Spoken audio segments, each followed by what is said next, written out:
My hope is that what we are hearing from the president this week will be rejected by his own party. I mean, even Democrats from the heartland are beginning to hear from constituents that this is too much money. What the president proposes now, at a time when we're just recovering with our economy, is to put a huge tax burden on Americans, particularly on small business, on job creators, on people that we hope are going to hire folks. And instead, it's another trillion here, another trillion there, and a huge tax increase on job creators. Let's go back to February of 2020.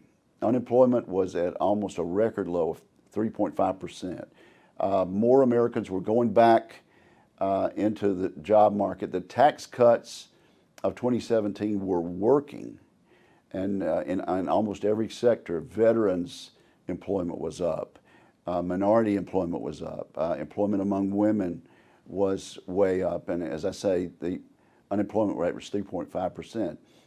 That's what we need to get back to now that the pandemic is over. But the last thing we need to do is change the tax policies that were getting us to this great wave of job creation. So I worry that what the president is proposing is going to put a huge damper on job creation, and also get our national debt way out of whack to where we are not able to sustain it in the near future. I mean, there will be a day of reckoning.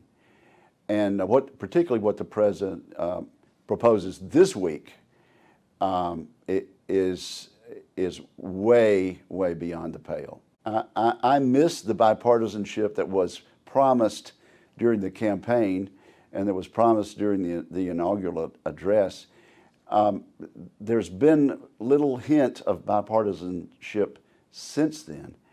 And what I want to know is where is the moderate, centrist Joe Biden, who wrested the Democratic nomination away from Bernie Sanders? I mean, it almost seems as if Bernie Sanders' spirit has inhabited the body of Joe Biden. I can't imagine a more left-wing, pro-socialist agenda coming from anybody, and I can't imagine that Senator Sanders would have offered anything to the left of what Joe Biden has offered. So I'm very disappointed at the huge tax increases he's proposing and the huge spending increases he's proposing. We need to get back to job creation, and the way to do that is not to put a huge extra burden on job creators.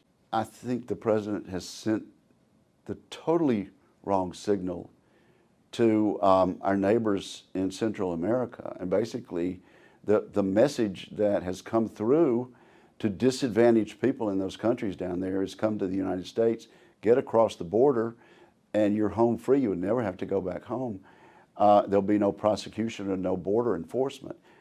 We never had policies like this, even during the Obama administration, when Vice President Biden was part of that. There was border enforcement. There were people returned. We have had a sanctuary policy where people applying for asylum had to wait in Mexico for that issue to be adjudicated. That's no longer. They're coming right across to the United States. They're being caught and released, and 80% of them are never found again. So this is as disastrous a border policy as I can imagine.